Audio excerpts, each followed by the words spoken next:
Ladies and gentlemen, good afternoon. No, it's still morning. I'm sorry. I already started off wrong, huh? You know, J&T here for another episode of our old school tips. How you living, brother? Oh, I'm living. I'm Is living. that I'm right? alive. Uh-oh. Yep. Hey, from our last show to now, 13 days of health and feeling good. Feeling good. Well, that's a good thing, right? That's a positive thing, right? Because unfortunately, I'll start off. I'll be remiss. A couple of us, some of us didn't make it. So, Yep. Mr. Chadwick Boseman, saw that last night. It was terrible. Uh, so love and condolences to his family on that 43-year No young doubt. man that we lost. But today we are going to finish our conversation because we seem to have sparked a good chord, I think, with our listeners and viewers about finance, right? It's one of those conversations We that you did. don't talk enough about that you probably should talk about. Some folks don't know where to begin, where to start, how to address whatever their situation is. So we're back for round two. Let's get it going. Yeah, yeah, yeah. Get a Hey, little before shouts we, out hey, from the be, EP. oh, look at Jess. Jess, A she's little on her way shouts to get out a from the. coffee. Saying hi. You can bring some up this way. I'm only about 60 miles away from you. You can bring a little something up this way. Hey, before we jump in though, I do have to say when you think about finance and money and all that, I understand that a young man in your household is about to break behind the wheel of a car About. and potentially could cost you a little bit of cash. A new car, insurance, and all this stuff. I mean, Yeah. shouts out to Isaiah Yeah. for getting that So permit, getting that permit so permitted to get so in trouble. yeah. So you want to start like that. That's a pro and a con. There's positives and negatives of that because yes, he passed his test. He's behind the wheel. He's already been Yeah. out a couple of times by himself, driving to school. So loving that fact, just to pick up some books and all. But yeah, added him to the insurance, Yeah. brother. Yeah, added him. Let me tell you something. Yeah. Yeah. Part of the Teenage budgeting. Part of the male budget. in California, the number skyrocketed. I would just I won't go into precise numbers, but I would tell you what, be ready for it. Any of you parents out there who have teenager, 16-year-old male that is getting ready to jump behind the wheel, it's gonna cost you a little something, something. You got a budget. You got a budget for it. You got a plan for it. Thank God you didn't get him an FZR 600. A motorcycle or something. It'd be like No, five that's not gonna times. happen. Yeah, that's not gonna happen. But and again, and I guess it's also depends on what you put them behind, right? So yeah, it's going to cost more to put a 16-year-old male driver on the road in California, but then again, the ride that he's riding is probably not the typical ride that a 16-year-old going to school would be driving. So there was slightly a little bit more for that. So yeah, we're you get what you pay for, and yeah, we planned for it. But yeah, when I saw the number come down off of Geico, I was like, oh my. Oh, I Yeah, was like, but look at what Pops just put up there. I mean, probably the first thing he did was took Grandma to lunch, right? that's I what he did. mean, That's what he that, did. They went out and got some ice that, cream, I think. Yeah. that's priceless right there. There's nothing you can put a price on it in that way. Although Grandma's probably shaking in her boots in the passenger seat. I'm sure. I think she did put the seatbelt on just a little bit tighter, but it's all Oh, good. No, we yeah, snug. we proud of him. Yeah, Isaiah's doing a good job and taking hold to this distant learning thing and has passed his test. So that's all good. Let's get into it, brother. Let's get into it. So, finance part two. We talked on a number of subjects last time, and you know, uh, everything from trading versus investing, kind of dollar cost averaging. Uh, I'm a technology guy, so I had to bring up apps that I use to manage money and to manage a budget. I mean, you still do the Excel spreadsheet thing and have that down pat. That's what you do, right? Pivot tables and everything, and it works. Like you say, I'm a true bill and a mint kind of guy, but to each their own. As long as you're doing something consciously, right? I think was kind of what we wanted to make sure that we left the conversation with last time. So this time we were going to talk about. So tell me, where do you want to start? Because we got a ton of topics and they all kind of feed off of each other. But where would you like to start, young man? Um, I think we need to wrap up FICO. Because I Okay. mean, it's so important that we talk about Fair Isaac for a second. I mean, we Yeah. talked about it in a joking manner where I had mentioned to my kids how important that number is and the benefits you gain from having a good one Yeah. and some of the struggles that you encounter having a not so good one, right? Hmm. And I think you had mentioned it before, all I want to say to people again is pay attention to it. And I have an I can't remember what it's called, like identity theft protection program. Right. I pay $6.99 a month for it, or Hmm. $7 or something. And I get alerted when stuff goes haywire, or if I apply for a loan, it pops up. But Yeah. I can pull my bureau every 30 days Hmm. and take a look at it. And I do it on my calendar every 30 days. I've got that set, and I pop that thing up and I check it out, make sure I'm clean, because the FICO score has to be managed just like your money. I mean, Hmm. you've got to know what triggers it. I mean, don't get crazy and try to get that perfect score, because you never will, because the Right. algorithm doesn't allow for the perfect score. But you had mentioned last time, pay your bills on time, get some history built. Manage your credit limits relative to how much you owe. That's a Yes. big That's a factor, huge right? thing. Yeah. Yeah. So those are the three things to keep Yeah. in mind: pay on time, Yeah. make sure you get some history built, and make sure that your usage versus your available credit is at a good ratio and not too high, because then lenders look at you and say, wow, they're stretching themselves towards the Yeah. top of that, and stuff like that. So again, very Yeah. boring, but very Relevant, critical. but relevant. Oh my Yeah. gosh, yeah. Now, so that ratio is 30%, right? So, and I know, because again, I'm pretty analytical, watching that as well, and I know that total ratio for or of credit usage is that they want is no more than 30%, and that's one of those high impact figures when they look at FICO. History is incredibly important as well. And I've actually learned over time that, yeah, you may pay a credit card off, but there's more benefit to you to maybe hold that card, don't close it, right? Because and just have that, like you've got that old Wells Fargo account that you said that you've had ever since you started working for the organization, right? So Yeah, yeah. 20 plus years, you've got that card open showing that payment history.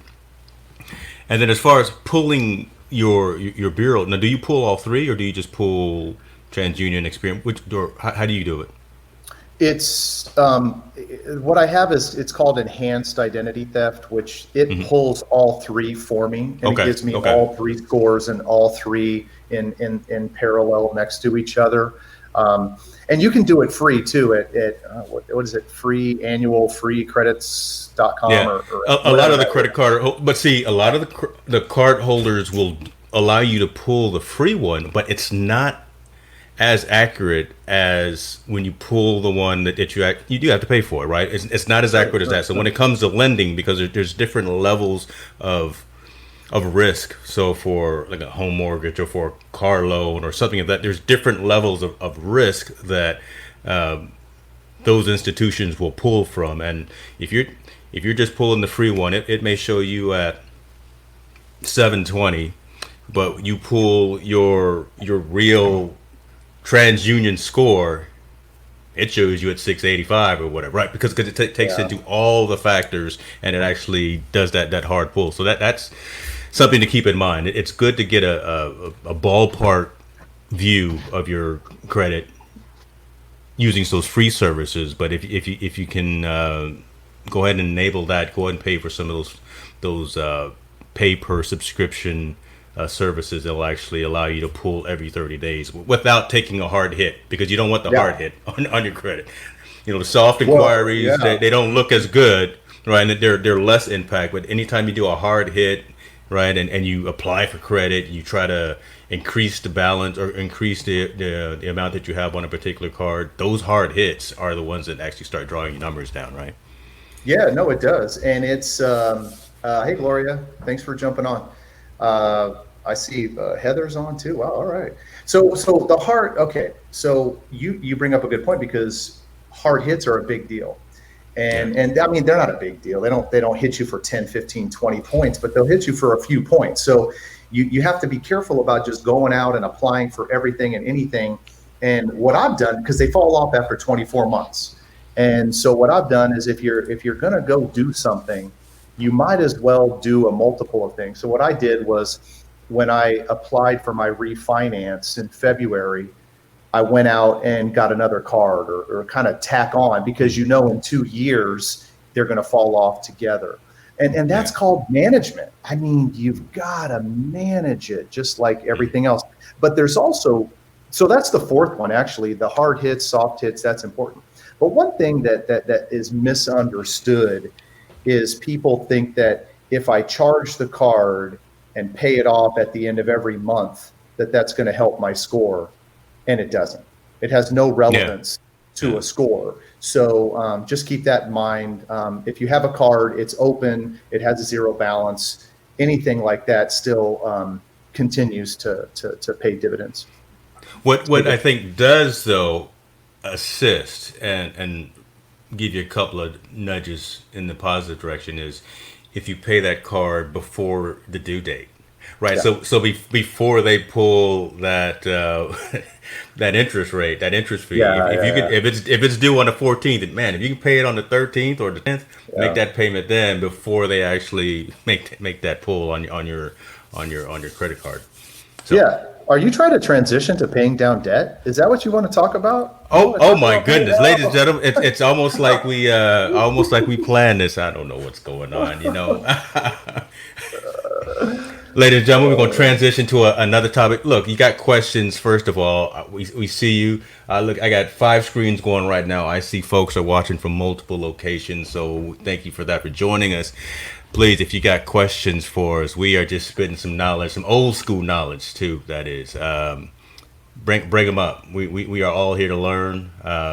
I'm feeding off of this guy. This is the guy who's the expert in this particular field. So I just know enough to be dangerous and from my mistakes and my missteps, but have gotten back on the right path. So let's talk about that.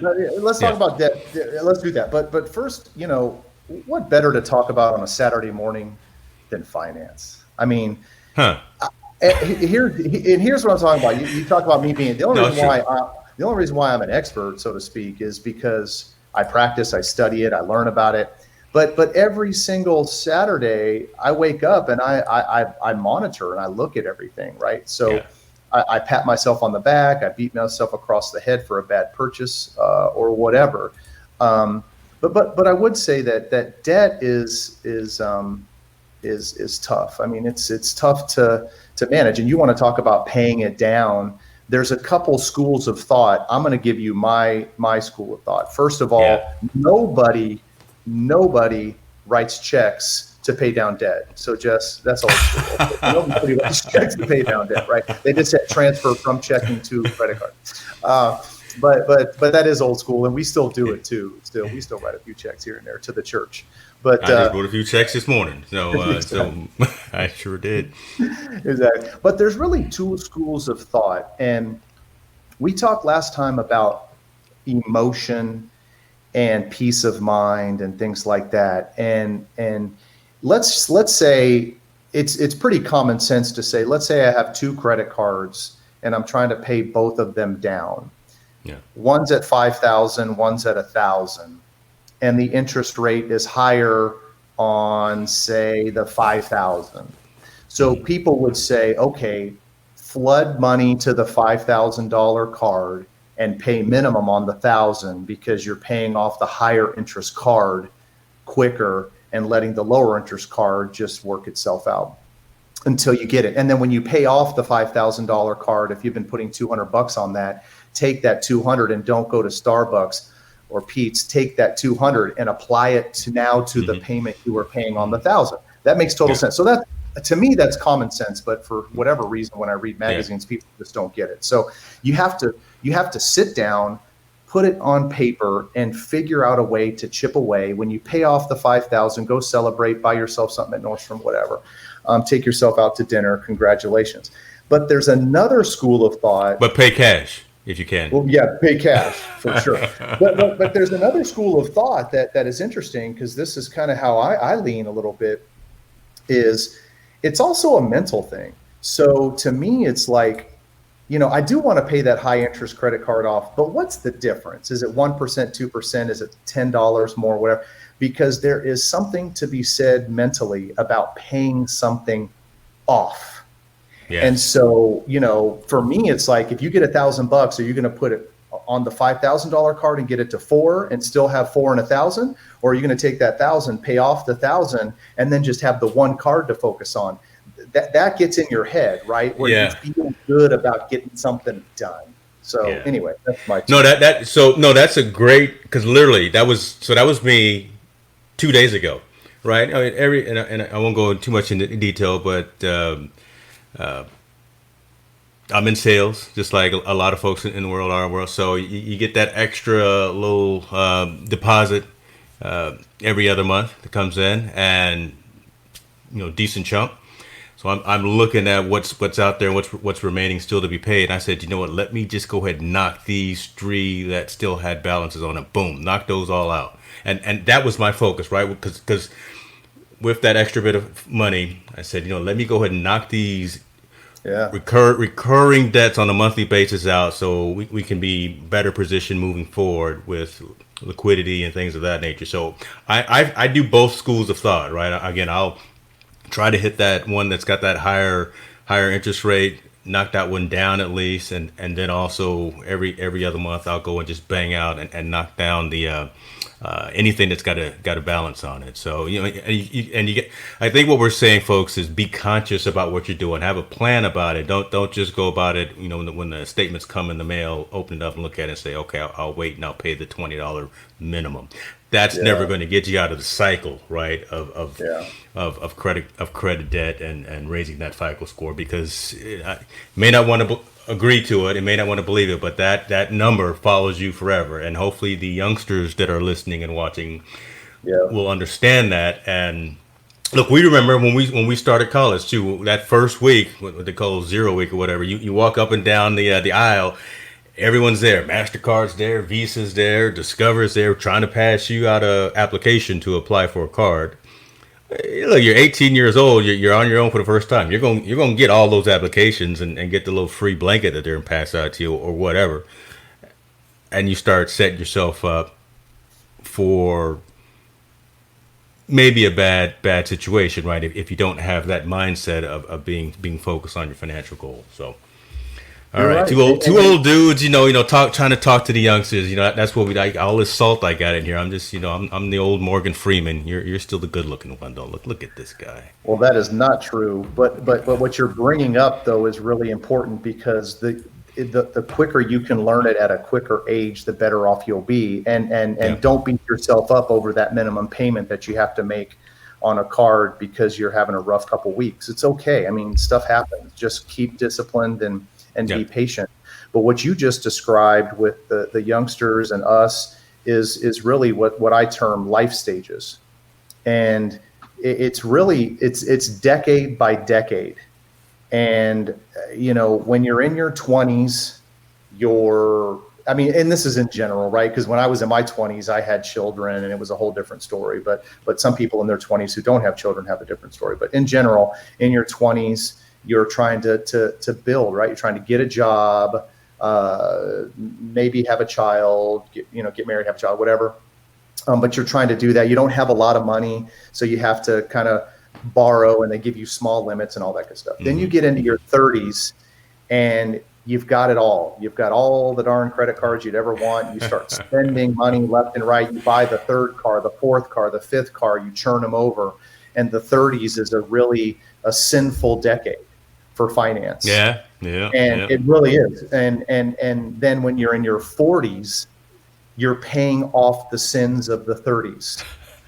Preach. And Tell the right, truth. yeah. Yeah. And let me just lay it out. I mean, you're paying off those sins, and then in your early 40s, and then in your late 40s, you start to have a thought of, oh my gosh, I don't have enough money. I didn't save enough. I don't have this going on. So then you start to accumulate. So from your late 40s until you retire is a huge accumulation stage. You're at your highest earning years of your career, and you've paid off your sins, and things are settling. The kids are likely gone or hopefully graduated from college, if in my case, and you can help to accumulate.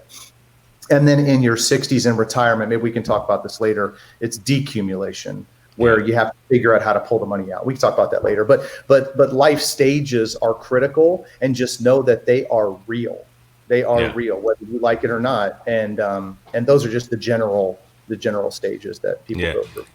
And I can almost guarantee that folks are hearing that and listening, saying, you know what, that's right.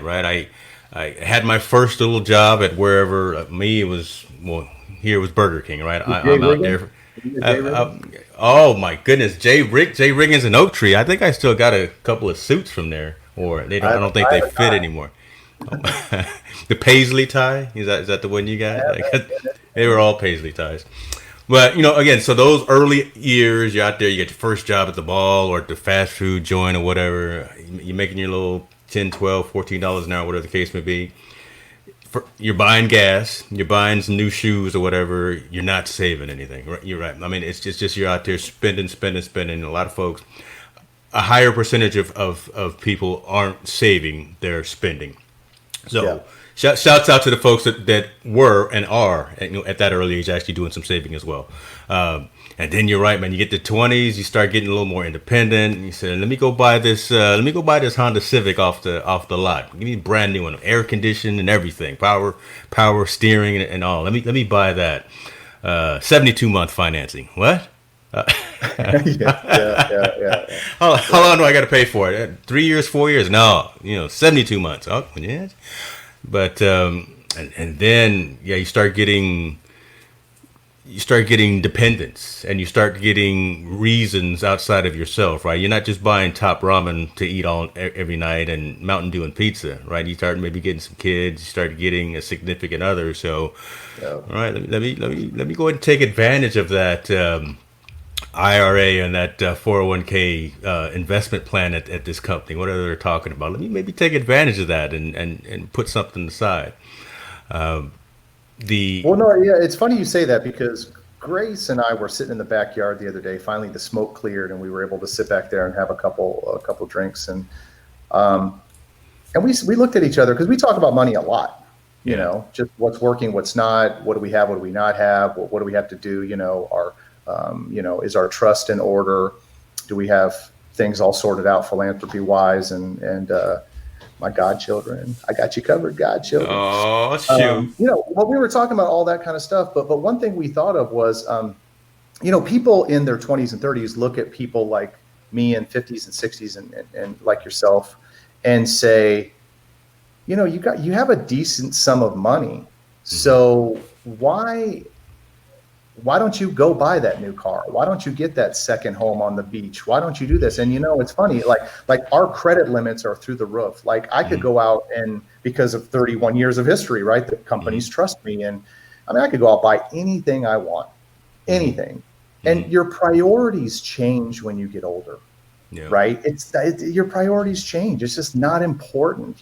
My priority is my children, my family, my godchildren, and hopefully soon kids, grandchildren. Oh my goodness, is that right? Oh my! Well, no, it's not going to happen anytime soon. But it's breaking news here, ladies and gentlemen. No, there's no breaking news at all. But my point is that your priorities change to where you're like, look, I want to take care of myself. Grace and I want to enjoy life, because you can't just sit home and save every single penny. True. Good point. And then like our boy dies at 43, right? So you're going to save every penny and save all your vacation time and don't go anywhere, and then you die at 43. I mean, that's not going to work. But Yeah. But your priorities change. We realize that we don't want to go buy a house on the lake. We don't want to go buy a $400,000 yacht to go on the ocean. I mean, we just don't want that. I'm addicted to saving, and I'm addicted to investing because I want to enjoy the rest of my life until I'm not breathing any longer, and I want to take care of the people that are important to me once I'm no longer here. And that's the sign of maturity. That's the sign of, again, thinking outside of yourself. And again, I think that comes as we mature, right? Now, I'm not going to say necessarily as we age, right? Because some folks reach that point of consciousness, that a point of thinking earlier in age than others, but it's a sign of maturity. And once you start doing more positive things for others and the folks around you within your sphere of influence, that's when you're successful. That's the measurement of success. That's the measurement of you're living a good life. So I applaud you for that, brother, because I agree wholeheartedly, right? Take care of yourself, enjoy yourself, put a couple of bucks away, but you know what? Make sure that your generations after that are set up for success, and you be that catalyst, right, to mold all of that and put all of that into place. And I think that goes back to something that you just talked about as well, and we were going to talk about it. So it's funny how these topics are all falling into place about a trust. Yeah. You know how important having something, a document, some type of power of attorney, a trust primarily. I mean that's what we have as well. But something that says this is what you, the state, you, the county, you are going to do with my assets in the event that something happens to myself, my spouse, whatever the case may be. I know you got a trust as well. But talk to us a little bit about what your thoughts on something like that. Yeah, well, you talk about health and all that good stuff before, because a trust has multiple components to it. I was just multitasking and looking at my buddy Michael. My buddy Michael, good friend, had some skin cancer and had it removed about a week ago. Okay. And they got it all. And so he's clear, feeling good. He wrote a message on LinkedIn about how important it is. He's a wealth advisor, very, very well-to-do. He's worked his butt off to get where he is. And he wrote in his LinkedIn, he said, quote, "Your health equals real wealth. Your health equals your real wealth." And I think, we talked about that before, that you can't pay anyone to get rid of something that's wrong with you, right? I mean, you can go get a doctor, but you can't get rid of cancer, right? So anyway, and I'm thinking about health because a trust has multiple components, and it's very important. It has a financial component, which avoids taxes, right? So it clearly articulates what's going on. And you have to pay for it, right? And we're going to talk about paying for services, paying for identity theft protection, paying for a trust, paying for financial advice. We're going to talk about that. Mm-hmm. And you don't have to pay for some of those things. You can get it for free. We'll talk about that too. But anyway, you pay for the trust. We paid like $3,000, and we had our trust built, and an attorney did it. But it talks about how to pass down money, how much money I want to give to the family, how much money I want to give to my godchildren, how much money I want to give to philanthropy, and all that good stuff, and when, and timing, and all that. So don't get me wrong, it does a great job avoiding some tax ramifications and clarity for the courts on what you do. And again, I'm not a trust attorney, but I mean, I know about them. But it also talks about health directives, right? And so this isn't a health conversation, right? But it's a combination of how to manage your finances and a health directive and what to do as you get older and potentially get sick. So anyway, I'm a huge fan of trusts or wills. Just give direction to what the people you're leaving behind need to know about. And that's what I want to do. And Grace and I talk about this often, is when we go, we don't want anyone to be burdened. We don't want anyone to have to think about it, right? So I told my kids who own the trust, I said, if something happens to us, you call this guy and he will take care of everything. And I think, and that's important, right? Grace's Yeah. mother, when she passed away, there was nothing to do. The woman is a godsend. I mean, Yeah. bless her heart, rest in peace. She passes away. The kids don't have to do anything. She has it Yeah. all lined up, detailed, disciplined. It doesn't matter if you have $10 million or $100,000. I mean, discipline and those types of things go a long way. So anyway, Yeah. that's my trust push. No, I mean, and again, I think that's incredibly important because again, at that time, right, there's already stress, there's already anxiety. You're shuffling through old drawers and everything, maybe looking for some paperwork or whatever the case may be. And what's interesting is my dad always has this conversation. He's made this statement, right?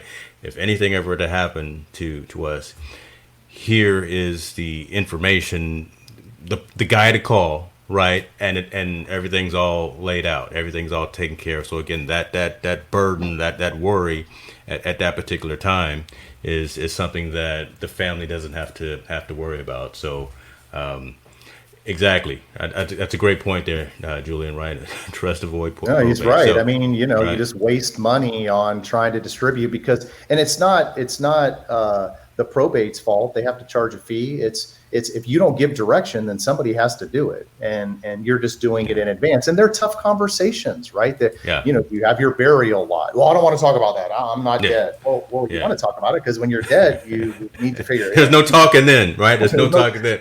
You know? Yeah. You know, and you know, this is, you know, one finger pointed out, three fingers pointed back at me as well. I've got 90% of that conversation, at least for me particularly, at. So in terms of where I'm going to go, that kind of thing, I'll probably be distributed somewhere in Mendocino or Fort Bragg. I don't know what's going to happen, but we'll figure that out. I say maybe when I that's our spot. That's our spot. Yeah, I was gonna say, you know, maybe when I go there, right.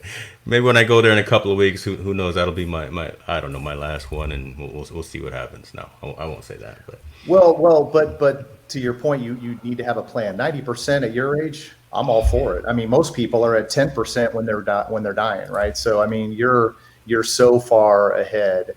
And I always say, we talked earlier about don't just save and never go enjoy life, never go out to eat, never go on a trip, never do anything. Because once you get older, it's harder to travel, it's harder to enjoy it. And I like this quote that I had, live every day like it's your last, and one day you'll be right. Oh, live every day like it's your last, and one day you'll be right. You can put that on a t-shirt. That's a good life lesson right there, man. It is. Now, it doesn't mean go frivolous and go crazy, because, you know, you could say, oh, well, my last day is going to be next week. Well, now it's 40 years from now, so you screwed up, right? You know? I'm leaving this up here. Shouts out to Mr. Eric Burks there and the BIG, Burks Insurance Group. He's got the family business going, so he, his daughter, his wife, I believe now have their licenses. So we may reach out to Burks Insurance Group. EB. Yeah, EB. Right. I love it. Love to see you doing good things, brother, especially keeping the family together and making that generational wealth, building on that generational wealth. So that's good stuff. Yeah. I agree. Hey, you know, one thing that happened to me, I mean, Grace is right too, right there, where you've got to have all that duck in a row too, about if you've got children, who's going to take care of them and all that good stuff. You know, Katie takes care of Alex, so we've got that covered. Check the box. Thank you, Katie, for taking care of us. Keeping him out of trouble, you know. He's doing a good job so far, but take care. Look out for our guy. And I know I'm kind of bouncing all over the board, but I got to get back to something. In the last 13 days, something happened to me financially that I wanted to share. I monitor our accounts twice a day. Okay. And call me crazy, but I check it in the morning just to see how things are all shored up.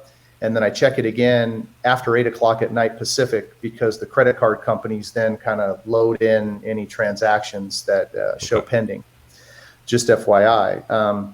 but I monitor. I only use one credit card, so I monitor that thing like crazy. And one night, Grace and I sit on the couch, 8 o'clock. I pull it up. She said, "How we looking?" I said, "Not so good. What the heck is this $785 charge to skincare.com?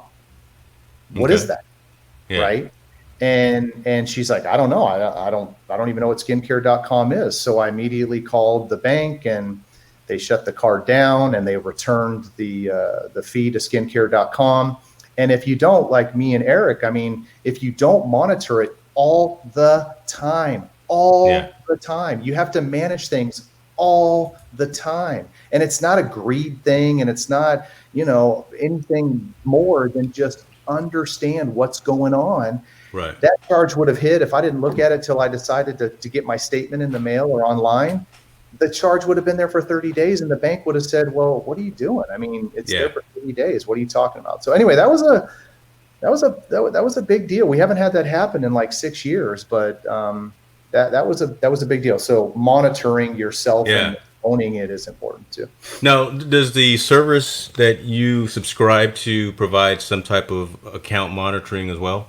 Okay. No, it's credit monitoring. It's not account. They don't monitor yet. Okay. Yeah, because the folks that I work with, they actually will monitor unusual transactions, right? If something we've been traveling before, and the bank has called me and said, "Are you really in Mexico?" Yeah, I am. That is me buying all of this cerveza on the beach. Okay, so I get. When did you go to Mexico without my invitation? This was long time ago, before the masks and before everything was locked down. I don't know what. I think you were invited. You were on a ship somewhere. You were probably on the other side of the ocean. You were in the Atlantic Ocean. I was in the Pacific Ocean. So what are we gonna do? Fair enough. But yeah, so those kinds of things, right? The services that I have will actually, if they see those type of rogue or interesting charges appearing on your account, they will notify you. So that's always a good thing as well. That's always a good thing. Yeah, but James, and this is funny. And Eric's right. We have to monitor. We have to manage. Eli made a point that Eli gets text message notifications of charges over a certain amount, probably. Mm-hmm. There are a ton of tools you can use. My point is, you have to manage it and own it yourself. And that's what I do. But here's the thing: is some companies that are declining people, being declined now doesn't have that stigma that it used to have before. Oh, James got declined because he's over his limit and he's frivolous. No, James got declined because he's in Mexico and forgot to tell his bank that he's in Mexico, right? It was his fault, right? But it's funny because our company really struggles with the fine line of monitoring, because we get a lot of clients that get extremely frustrated with that. Here's an example. Grace and I were remodeling the house. We had to buy a new stove, and we had the lady process the transaction. I don't know how much it cost, and she did it, and it was done. I'm out with my buddy Scott. Grace and I and Scott Winslow, hopefully you're watching, Scott. We're having some wings at B-Dubs, and my card gets declined. And I'm kind of embarrassed, but I'm like, man, I got like a huge limit. What the heck? Then I had to call, and they're like, yeah, well, we had this transaction that occurred at this appliance store that was done, and so we kind of froze it until we could figure that out. And I'm like, thank you, but it's also frustrating. Yeah. Right. Let me know that you've done that, right? For one thing, right? Yeah. It's all good to put the hold on my account, but let me know, because again, I'm out with my buddies here, and Yeah. Another thing that's going on too that people need to keep an eye on is contactless stuff. So, what do you mean? I've been a huge Apple Pay guy, PayPal guy. Yeah. Like I don't swipe cards. I don't use cards. I don't even bring a card. I bring this right here. and I hope you can take it, because not everybody does. By the way, we were at Steinmark the other day and we tried to do it, and they go, "No, we don't have it." That's why you're going out of business. What's that newfangled thing you're trying to do? Yeah. Yeah. So, but here's the problem with contactless is, well, there's not a problem with contactless, because actually it's safer than using your card, because it creates and generates a new number every time. It's people are just going boop, boop, boop. It's easy. In and out. Oh, it's easy. Yeah, it's easy. Right. And so when we talk about monitoring and managing, you keep an eye on it, man, because they're like, "Do you want a receipt?" Nope. "You want a receipt?" Nope. I got gas. I got this. And then all of a sudden I look at my card. I'm like, "Oh my gosh, I'm at $985. I'm like, "Oh my gosh."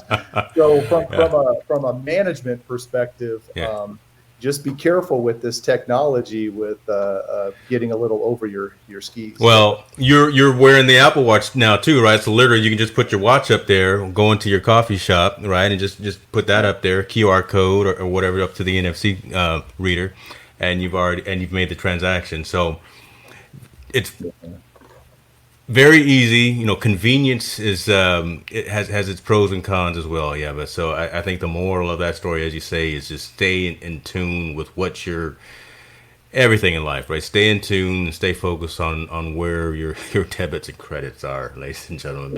Yeah. Speaking of credits, so this morning I'm sitting out having a cup of coffee. You got a lot of things happening to you. Like this week. What's going on? No, everything is about money. I mean, and again, I hate to say that, but it's like everything you do, every conversation, everything. It's like, do I go to the beach house? Is that too expensive? Do I go here? Do I get a new car? Do I get a house? Every conversation is about money, good, bad, and indifferent. And I'm sitting out there having a cup of coffee, and I get this message from Amazon, and I'm all for Amazon. Those of you that don't like it, but I love it. And so I'm looking at it, I'm going, wait a minute, they returned something because it was undeliverable.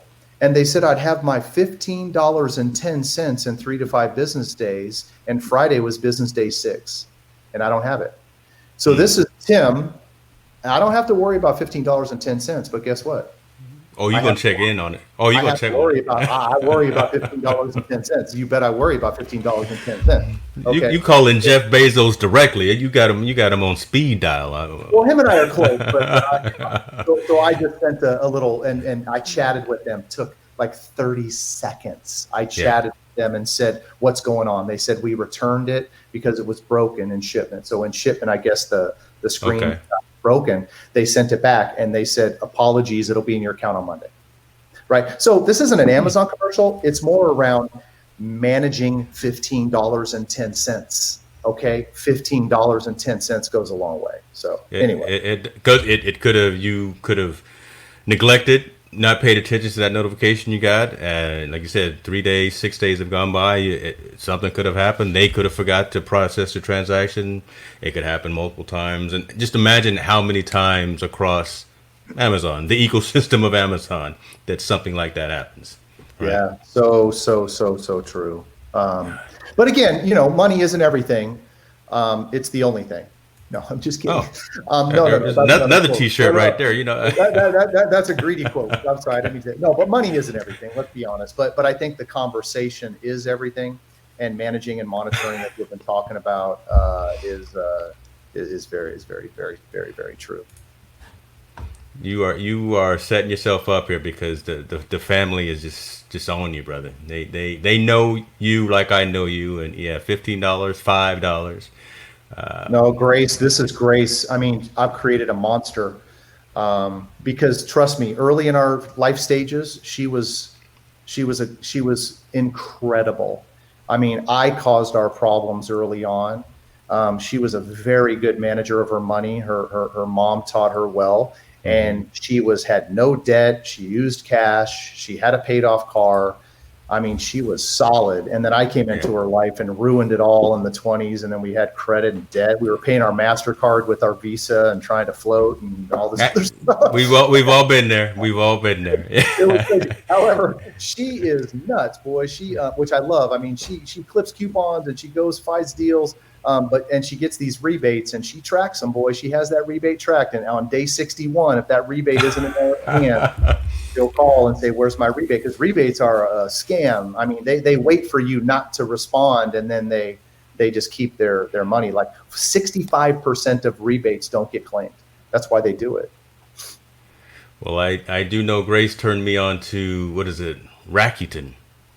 Yeah, Right. Rakuten. Yeah. So I whenever I'm shopping online or whatever, and I downloaded the app, and I've gotten a handful of little checks coming through, or little PayPal deposits. So appreciate you, Mama, on that. Appreciate you for. Yeah. Well, there's another platform called Honey too, and I use that when I'm shopping online at Amazon because it'll watch price fluctuation. So Rakuten for that 20% off or 20% cash back for like Target or something, whatever. Right? You're buying online, and then Honey when I'm on Amazon. So I love You that got to stuff. take advantage of all the credit card rewards. I mean, Jessica, she says, I want my money back. She does want her money back, but she's also very diligent about discounts and finding coupon codes online. Katie, Alec's girlfriend, same thing, does that really well. Alec and I aren't really that good at it. We're good at other things, but we're not good at that. So Alec and I need to get better. But Jessica and Katie and Grace are really good at all that stuff. Anyway, hey, speaking of kids, so I Yes. gotta, I've got to brag about something real quick, and then it's gonna result in a point that was made. Okay, Okay. Okay. we talked about We're gonna Isaiah. talk about. We're gonna talk. I was gonna say we're gonna talk about the new manager who on the East Coast, and I thought we were gonna talk about that gentleman too. I don't want to give out company names without your permission, but go ahead. No. So my son Alec works at CarMax, and he was an intern in high school, and then got on full time after. I mean, not high school, in his junior year of college, and then got on full time his senior year, and then has been at CarMax, I don't know, maybe 5 years. And they put him through a management program. Extremely proud, and he's trying to build his wealth to create peace of mind and safety in his life. Doesn't rely on dad, nor does Jessica. Neither one of them rely on me. And I'll just be frank. I mean, when I die and Grace's die, I mean, they're gonna inherit some decent wealth, but they don't care. They want to make it their own, right? Yeah. So Alec became a manager on Monday, and Yes. he got a huge raise. And guess what my first question to him was? How are you? How much more are you? Are you at the 19.5 in your in your 401k? Okay. How much you putting into your retirement? He goes, I don't 19.5. 19.5. Congratulations. Yeah. So how much are you going to put towards your 401k? And he was pissed, right? He goes, well, I already do X, and I'm like, I'm trying to do this and that. And I just sat there and said, so how much is it going to be? And he is so good. I mean, he just said, hey, Dad, you're right. I need to do it before I get it, so I don't feel it. So So that's it. Yeah. Yeah. So he upped it, I don't know, 4 or 5%. Nice. And Nice. and he sent me back a text and said, check, I'm done, which is really cool. And Jessica's done the same thing. They hate me. I mean, they absolutely hate me. But they'll love me when they're 50, 60 years old. When they're drawing on that, yeah. Yeah. When they're doing that, you got that right. That's good stuff. Yeah, shout out, congratulations, Alec, man. I saw the LinkedIn, and I think I either hit him up directly on there or I sent him a text message because definitely well deserved. Good man. Yeah, Good man. Yeah. And there's no quick way, James. We talked about it. I mean, there's no quick way to financial freedom, and that's what I call it, financial freedom. Yeah. Where you're not tied to the company. I think we talked about. You're right, Eric. They better say thank you. Where you're not tied it, and if we weren't on a computer, when we're alone, James, I'll tell you what the words are, but they're two words which you can tell your company when you've got enough money. Like if you won the lottery and you went to your company, what are the two words you would say? So you know what those words are, right? And so the goal is to get those two words locked down so you're not handcuffed to your company and you don't have to apologize, right? Because I'm going to say that over and over again. Don't apologize for wealth, and don't apologize because, Eric and I are on the same page with all this discipline, management, and focus. And I don't care who you are. I don't care where you came from. I don't care what color you are. You can make this happen, and you can do it. And it doesn't matter as long as you've got a mentor, if you talk about it, and those types of things. But anyway, I don't know. I lost track of what I was going to say, but starting to get into no, but again, yeah, the passion. But I think the idea that I'm gonna pull out of that is, don't be afraid, don't be ashamed, don't be hesitant, and I like the fact that you said you need to have a mentor, right? Because we don't all know, we know bits and pieces of everything, and that community that you build of like-minded individuals going for that same goal, trying to reach higher.